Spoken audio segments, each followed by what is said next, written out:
Hello everyone. Art and culture के lecture में आज हम फोकस करेंगे नगारा स्टाइल ऑफ टेम्पल आर्किटेक्चर पे। ये सारे आर्किटेक्चर जो द्रविडियन स्टाइल है, नायका स्टाइल है, बेसारा स्टाइल है, होयसाला, विजयनगरा, पाला, ये सब पढ़ेंगे। पहले बेसिक चीज पढ़ लेते हैं, हिंदू टेम्पल आर्किटेक्चर में किस तरह के स्ट्रक्चर होते हैं। ये सब देखेंगे, बहाना सिखरा क्या होता है, कलश क्या होता है, अम्लका क्या होता है, नगारा स्कूल ऑफ आर्किटेक्चर को देखेंगे, कहाँ से ये लिया गया, कैसे लेटनाफम साना में क्या डिफरेंस होता है। देखेंगे क्या रीज़न है गंगा और Yamuna outside the garbhagriha as a guard deity काम करती थीं। और देखेंगे इसके पीवाईक्यूज़। ये पीवाईक्यू बहुत इम्पोर्टेंट है, एक 2012 से है, एक 2020 से है। तो ये बहुत इम्पोर्टेंट डिस्कशन हमारा होने वाला है। आप लगातार हमारे चैनल को फ़ॉलो कीजिए, सब्सक्राइब कीजिए, लाइक कीजिए, शेयर कीजिए, ताकि ये फ्री इनिशिएटिव का बेनिफिट सभी लोगों को तक पहुँच पाए। कोई भी क्वेश्चन है आप बेफ़िक्री से पूछ सकते हैं, बिल्कुल घबराइए मत, कमेंट बॉक्स में कमेंट कीजिए, हमारे से जो कुछ पूछना है आप पूछ सकते हैं। देखो, पहले यहाँ क्या बात बताई गई है कि कुछ फीचर हैं, जो सारे हिंदू टेम्पल में पाए जाते हैं, जैसे द्रविडियन में, नगरा में, नायका में, तो ये इम्पोर्टेंट फीचर होते हैं जो हमें जानना चाहिए। जैसे सैंक्टम सैंक्टोरम की बात की है। सैंक्टम सैंक्टोरम को हिंदी में कहते हैं गर्भागृह, गर्भागृह, जहाँ पर मेन डिटी होती हैं, स्मॉल रूम होता है, क्यूबिकल भी हो सकता है और ये सर्कुलर भी हो सकता है, ठीक है? फिर उसके बाद क्या होता है, मंडपा होता है। ये सब चीज़ें मैं आपको यहाँ पर दिखाऊँगा। किस तरह से यहाँ पर मेन डिटी होती है, यहाँ पर अगर ये मान लो अधिष्ठाना है, बेसमेंट है और ये जगाती है, रेज़्ड प्लेटफ़ॉर्म, मतलब ये जो है मेनलैंड है और उसके ऊपर अपरेज़्ड प्लेटफ़ॉर्म को क्या बोलते हैं? जगाती बोलते हैं। ये सारे वर्ड आप पढ़ते रहेंगे तो याद हो जाएगा। तो अधिष्ठाना बेसमेंट से ऊपर जगाती होता है। ये जगाती अपरेज़्ड प्लेटफ़ॉर्म होता है जो मेनलैंड से थोड़ा-सा ऊपर बनाया जाता है, ताकि पानी और ये सारी सुविधाएँ जो हैं वहाँ पर पहुँच सकें और कोई भी फ्लड-वलड से बचाया जा सके। तो ये जो है मेन मंदिर है, ये जो मेन शिखर है, इसके अंदर यहाँ पर जो है आपको गर्भगृह मिलेगा, जहाँ पर मेन डिटी रखी होती है। इसे गर्भगृह कहते हैं और जब हम जहाँ से एंट्री करते हैं, तो यहाँ पर एक प्रदक्षिणा पथ होता है। प्रदक्षिणा पथ क्या होता है? एम्बुलेटरी पैसेजवे, मतलब ये पाथवे होता है जहाँ पर लोग मंदिर के चारों तरफ चक्कर लगाते हैं। फिर मंडपा होता है, फिर महामंडपा होता है और सॉरी अर्धमंडपा होता है, मंडपा होता है एंड महामंडपा होता है। ये हर मंदिर में नहीं होता है, कहीं-कहीं केवल मंडपा मिलेगा, क्योंकि ये बहुत ही एडवांस मंदिर है, तो इसलिए यहाँ एडवांस फीचर है। यहाँ अंतराला होता है, मेन डिटी से पहले ये एरिया जो होता है, ये अंतराला होता है। अंतराला क्यों बोलते हैं? आपने देखा होगा, अगर मंदिर में आप गए होंगे, जहाँ पर पंडित जी को आप सारा सामान देते हैं, नारियल देते हैं, बनानास वगैरह देते हैं, तो उस टाइम पर जहाँ पर आप खड़े होते हैं, उसे अंतराला बोलते हैं। ठीक है? ये छोटे-छोटे उरु शिखर होते हैं और मेन शिखर को तो मेन शिखरा बोला जाता है। और ये जो गोल-गोल दिख रहा है, इसे अम्लका बोलते हैं और सबसे ऊपर कलश होता है। तो ये बेसिक डिटेल है जो यहाँ पर बताई गई है। हम एक-एक चीज़ डिस्कस कर रहे हैं। तो एंट्रेंस पर क्या होता है, सैंक्टम के बाहर एक पोर्टिको और हॉलनुमा जहाँ पर पिलर बने होते हैं, उसे मंदपा कहते हैं। मैंने आपको मंदपा अभी दिखाया, फिर से दिखा दे रहा हूँ, कहीं-कहीं केवल मंदपा पाया जाएगा। मतलब मान लो यहाँ पर ये मंदपा है और यहाँ अंतराला है और डायरेक्ट जो है मेन गर्भगृह है। ये एडवांस मंदिर है, इसलिए आपको ऐसे फीचर देखने को मिल रहे हैं, ठीक है? तो ये यहाँ पर चीज़ें बताई गई हैं। मंदपा के बारे में देखा हमने, सैंक्टम और सैंक्टोरम किसे बोलते हैं, गर्भगृह किसे बोलते हैं, जहाँ पर मेन डिटी रखी होती है, प्रिंसिपल डिटी बोलते हैं उसे, ठीक है? आगे क्या बात बताई गई है, शिखर, मैंने आपको शिखर बता दिया। जहाँ पर मेन डिटी होती है, गर्भगृह जिसे हिंदी में बोलते हैं, उसके ऊपर जो शिखर होता है वो मेन शिखर होता है, इस माउंटेन टाइप होता है और उसके आस-पास जो शिखर होते हैं वो पिरामिडिकल और कर्वीलिनियर होते हैं। ठीक है? जैसे नगरा में आपको देखो मेन शिखर ऐसे मिलेगा, ये रेखा प्रसाद, ये जो है उड़ीसा स्कूल ऑफ आर्किटेक्चर का एग्ज़ाम्पल है, जो नगारा स्कूल ऑफ आर्किटेक्चर में आता है। उड़ीसा स्कूल ऑफ आर्किटेक्चर में क्या होता है, शिखर ऊ सीधा जाता रहेगा फिर एकदम मुड़ जाएगा। सीधा जाता रहेगा, एकदम मुड़ जाएगा। तो ये उड़ीसा टेम्पल आर्किटेक्चर में होता है। जबकि अगर नॉर्थ इंडिया में शिखर देखोगे तो धीरे-धीरे ऊपर को जाता है। अगर आपने दिल्ली या फिर कहीं भी यूपी में गए हों, तो आपको शिखर ऐसे मिलेगा। जबकि आप महाराष्ट्र आ जाएँगे, उसके नीचे चले जाएँगे तो शिखर ऐसे जाएगा, इसके ऊपर डिज़ाइन बने होंगे कर्वीलिनियर, यहाँ पर बहुत सारे डिज़ाइन बने होंगे। तो ये इम्पोर्टेंट चीज़ है शिखर के बारे में।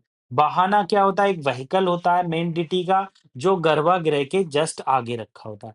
ये जो फीचर हैं सभी मंदिरों में नहीं पाए जाते हैं, मगर बेसिक चीज़ शिखर होता है मंदिर में, अंतराला होता है, मंडपा होता है जहाँ पर लोग इकट्ठा होते हैं, प्रदक्षिणा पथ होता है। ये बेसिक चीज़ें हैं जो मंदिरों में होती है। ये नगारा, द्रविड़ा और बेसहारा के स्ट्रक्चर दिखाए हैं जो सारे हम डिस्कस करेंगे। ठीक है? कोई भी चीज़ छोड़ी नहीं जाएगी। अब मेन इम्पोर्टेंट चीज़ आई कि नगारा स्कूल ऑफ आर्किटेक्चर के क्या-क्या फीचर हैं। 5th सेंचुरी ऑनवर्ड आपको देखने को मिलेगा नॉर्थर्न इंडिया में बहुत ज़्यादा गुप्ता एम्पायर के पहले और उसके बाद बहुत ज़्यादा डेवलपमेंट हुआ architectural in the temple. Temple में बहुत ज़्यादा डेवलपमेंट देखने को मिला। नगारा स्कूल में मेनली बहुत ज़्यादा डेवलपमेंट मिला और उसके बाद सब स्कूल डेवलप हुए वेस्टर्न में, सेंट्रल में और ईस्टर्न पार्ट में। तो नगारा स्टाइल के हम कुछ फीचर देख लेते हैं। देखो मेनली नगारा स्टाइल में देखेंगे तो ज़्यादातर मंदिर पंचायतन स्टाइल में मिलेगी। पंचायतन मैंने बताया था पीवाईक्यू भी पूछा है यूपीएससी ने और पंचायतन स्टाइल का क्या मतलब है? ये हम लोग देख लेते हैं। देखो पंचायतन स्टाइल का मतलब है अगर मेन डिटी यहाँ है, तो इनके चारों तरफ प्रिंसिपल डिटी के सब्सिडियरी सीरीन होएगा, छोटे-छोटे सीरीन बने होंगे ये ऐसे, ठीक है? और इसी के आगे क्या होगा, एक असेंबली हॉल होगा जिसे मंडपा कहते हैं, ठीक है? तो इसलिए यहाँ पर रेक्टेंगुलर शेप आता है। तो यही चीज़ यहाँ पर बताई गई है। आगे क्या बताया गया, जो आउटसाइड गर्भगृह के आउटसाइड मतलब जहाँ पर गर्भगृह होता है, यहाँ पर अगर गर्भगृह है, एक बार पेन बदल देता हूँ। अगर यहाँ पर गर्भगृह है, तो गर्भगृह के आउटसाइड यहाँ पर जो होगी जो है वो अ, क्या कहते हैं इमेजेस होंगी गॉडेस गंगा की और गॉडेस यमुना की। और सबसे इम्पोर्टेंट चीज़ ये है ये क्यों होती हैं? सबसे इम्पोर्टेंट चीज़ ये आती है आखिरकार गर्भगृह के बाहर ये मूर्तियाँ, ये डिटीज़, ये देवी-देवताओं के फ़ोटो क्यों होते हैं? तो अगर आप देखेंगे तो मेन फीचर होता है प्यूरिफिकेशन सिम्बोलिज़्म। गंगा और यमुना जो है एक वाटर की फॉर्म है और ये देवी जो है ये शो करती हैं कि आप जब भी इनर सैंक्टम में जाएँ, इम्पोर्टेंट है, मंदिर के अंदर जाएँ, गर्भगृह में जाएँ, तो आप अपने मन को साफ कर लें, क्लीन कर लें हाथों से, बॉडी से आपका प्यूरिफिकेशन होना चाहिए। तो ये प्यूरिफिकेशन दर्शाती हैं और गार्जियन मतलब ये जो मेन चीज़ है थ्रेशोल्ड जो हमारी अर्थ है, उसकी गार्जियन भी शो करती हैं, ठीक है? तो गर्भगृह जो है प्योरिटी और रिमाइंड कराती हैं डिवोटी जो है वो उसकी सैंक्टिटी को। आप जो है किसी भी तरह की गलतफ़हमी या गंदगी माइंड में लेकर अंदर ना जाएँ। तो यहाँ पर ये चीज़ बताई गई है। मतलब गर्भगृह के आस-पास आपको गॉडेस यमुना और गॉडेस गंगा की मूर्तियाँ मिलेंगी, ठीक है? ये देखो एक इम्पोर्टेंट चीज़ है, जब हम द्रविड़ा स्कूल ऑफ आर्किटेक्चर को डिस्कस करेंगे, तो उसमें क्या होता है जैसे मान लो यहाँ पर मेन मूर्ति है, इसके ऊपर शिखर है, तो क्या होता है यहाँ पर बाउंड्री वॉल होती है द्रविडन स्कूल ऑफ आर्किटेक्चर। जैसे-जैसे राजा जीतते जाते थे, इस बाउंड्री वॉल को बढ़ाते चले जाते थे। ये उनका एक फीचर था और यहाँ पर क्या होता था, यहीं पर बिज़नेस एक्टिविटी भी होती थी। अब अगली चीज़ क्या है, द्रविडियन स्कूल ऑफ आर्किटेक्चर में आपने देखा होगा कि वाटर टैंक भी होता था। जबकि यहाँ पर क्या है कि कोई ज़रूरी नहीं है कि नगरा स्कूल ऑफ आर्किटेक्चर में वाटर टैंक मिले आपको या ना मिले, ठीक है? दूसरी इम्पोर्टेंट चीज़ मैंने आपको पहले ही बता दी, ये जो जगाती होता था, जो टेम्पल होती थी, अप्रेज़्ड प्लेटफ़ॉर्म पे होती थी। फिर से देख लो आपको ये कन्फ्यूज़न कहीं से कहीं तक नहीं रहना चाहिए कि कहाँ जगाती होती है, कहाँ प्रदक्षिणा पथ होता है, कहाँ अर्धमंडपा होता है, महामंडपा होता है, कहाँ कलश होता है। ये सब चीज़ें आपकी बेसिक चीज़ें जो हैं क्लियर होना चाहिए। मैंने आपको बताया अधिष्ठाना होता है, जो बेसमेंट होता है, जहाँ मेन लैंड होती है, उसके ऊपर जगाती होता है, जो अप्रेज़्ड प्लेटफ़ॉर्म होता है, प्रदक्षिणा पथ होता है, अर्धमंडपा होता है, मंडपा होता है, महामंडपा होता है और यहाँ पर ऊरू सॉरी अंतराला होता है, ये छोटे-छोटे ऊरू शिखर होते हैं। ये जो मेन शिखर है और ये अम्लका है और ये ऊपर वाला कलश। तो इस तरह से चीज़ें आपको याद होना चाहिए, ठीक है? आगे क्या बताया गया है? अप्रोच और पिलर्ड अप्रोच, ये वही बात बता दी है इन्होंने दोबारा से कि मंदिपा जो है वो एक पिलर्ड हॉल होता है और वहां पर डिवोटीज जो है बातें करते हैं, इकट्ठा होते हैं। ठीक है।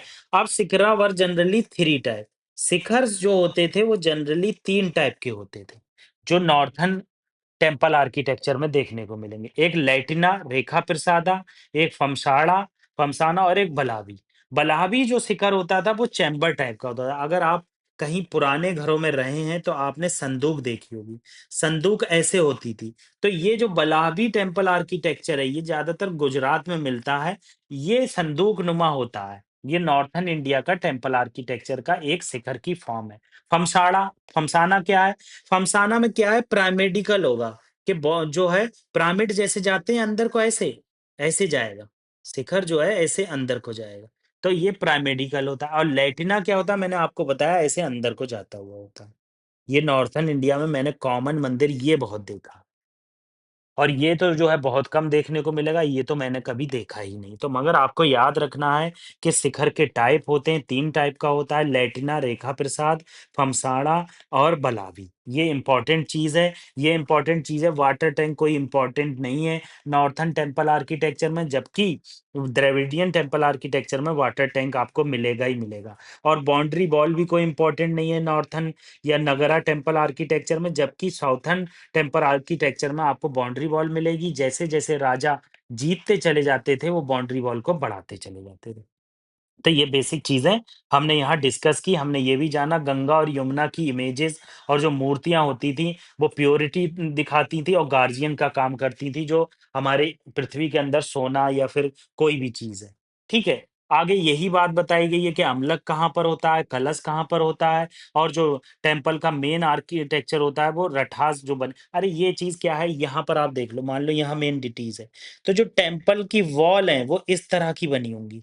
तो इसको रठास कहते थे। पहले क्या होता था, त्रिरथा होते थे, फिर बाद को पंचरथा आए और सेवन रथा आए। ठीक है? ये इंपॉर्टेंट चीज़ है। अब ये बेसिक इन्होंने बुक में जो नितिन सिंघानिया है इसमें दिया है कि किस तरह से शिखर होता था, कहाँ पिलर्ड अप्रोच होती थी, सैंक्टम कैसा होता है, ये आपको समझ में नहीं आएगा। इसीलिए मैंने ये पूरा फीचर आपको समझा दिए। ठीक है? अब देख लेते हैं यूपीएससी के कुछ क्वेश्चन जो पहले पूछे गए हैं। उसके बाद रिवीजन कर देंगे, जिसे केवल रिवीजन सुनना है, रिवीजन सुन ले। जिसे 2 की 3 की स्पीड में समझ में आता है उससे सुन ले। अगर स्लो लेक्चर लग रहा है, अगर स्लो नहीं लग रहा, फास्ट लग रहा है तो स्लो करके सुन ले। मगर लेक्चर को सुन ज़रूर लो, फ्री इनिशिएटिव है, कोई भी चार्जेज़ नहीं है। जिसको भाई चार्जेज़ देने का शौक है वो कोचिंग इंस्टीट्यूट जॉइन करो। ठीक है? ये पीवाईक्यू है 2020 का। पूछा है which of the following is the distinguish feature of नगारा स्टाइल ऑफ टेम्पल आर्किटेक्चर।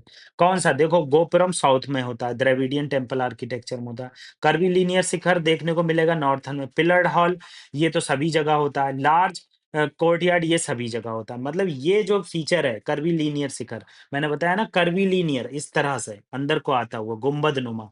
तो ये जो कर्वीलिनियर फीचर है ये नॉर्थन टेम्पल आर्किटेक्चर में मिलेगा। ठीक है? ये आप पढ़ सकते हैं किस तरह से होता है। नेक्स्ट क्वेश्चन है 2012 में आया हुआ, नगरा, द्रविड़ा एंड वेसाहारा किस टाइप की चीजें हैं? अगर आप देखोगे, three main style of temple architecture. 2012 में इतने सिंपल क्वेश्चन पूछे जाते थे, अभी भी पूछते हैं यूपीएससी, मगर बहुत कम क्वेश्चन होते हैं। वही कोचिंग इंस्टीट्यूट कहते हैं देखो कितना सिंपल क्वेश्चन पूछा है। भाई सिंपल नहीं पूछता है, याद रखना। आप पढ़ रहे हो तो अच्छे से पढ़ो चीजों को और इजीली खत्म करो। रिवीजन मार देते हैं एक बार इसकी, कि हमने नगारा टेम्पल आर्किटेक्चर में सैंक्टम और सैंक्टोरम देखा, जिसे गर्भगृह कहते हैं। मंदपा देखा, इसमें अर्ध मंदपा, मेन मंदपा और महामंदपा देखा, अंतराला देखा, उरु शिखर देखे छोटे-छोटे, गर्भगृह देखा, मेन शिखर देखा, अम्लका देखा और कलश देखा ऊपर। ठीक है? ये सब चीज़ें देखी। हमने देखा कि कैसे 5th सेंचुरी में टेम्पल आर्किटेक्चर में डेवलपमेंट हुआ, असेंबली हॉल और पंचायतन स्टाइल डेवलपमेंट में आया। यमुना और गंगा की इमेजेस और गॉडेस की जो है मूर्तियाँ दिखी, जो हमारे अर्थ के रिसोर्सेज को तो कंज़र्व करती ही करती थी और दूसरी चीज़ बताती थी कि आप प्यूरिफाई होकर जाओ। वाटर टैंक देखा, जो वाटर टैंक है नॉर्थन इंडिया में नहीं मिलेगा, द्रविडियम में मिलेगा, इसलिए इसे याद रखना। और ये भी याद रखना अप्रेज्ड और प्लेटफ़ॉर्म में होता था, और ये भी याद रखना कि जो है वॉल बनाई जाती है द्रविडियन में। सिखारा कितने टाइप का होता है? लैटिना, फमसाड़ा और बलाहवी टाइप का होता है। और हमने देखा कि गंगा की इमेजेस और मूर्तियाँ क्यों बनाई जाती थी, और ये त्रिरथा क्या है जो टेम्पल में बना होता है। टेम्पल के अंदर ऐसे त्रिरथा बने होते हैं। टेम्पल एकदम सीधी प्लेन नहीं होती है, याद रखना आपको। अगर कंस्ट्रक्शन सेक्टर से हैं आप, तो आपको ये चीज़ समझ में आएगी। तो जितनी ज़्यादा रिवीज़न करेंगे, उतनी करीब सक्सेस मिलेगी। हमारे चैनल को सब्सक्राइब, लाइक, शेयर ज़रूर कर दें। देखो, कोई भी रिसोर्स मेरे पास नहीं है, जिससे मैं अपनी वीडियो को प्रमोट कर सकूँ। आप लोगों का साथ ही सब कुछ है मेरे। मेरी आपसे रिक्वेस्ट है, लाइक और कमेंट ज़रूर करें, ताकि लोगों तो पता चल पाए कि इस वीडियो अच्छी है और ये जो है एल्गोरिथम में नंबर 1 पर हो जाए। Thank you very much. जितनी ज़्यादा रिवीज़न, उतनी करीब सक्सेस।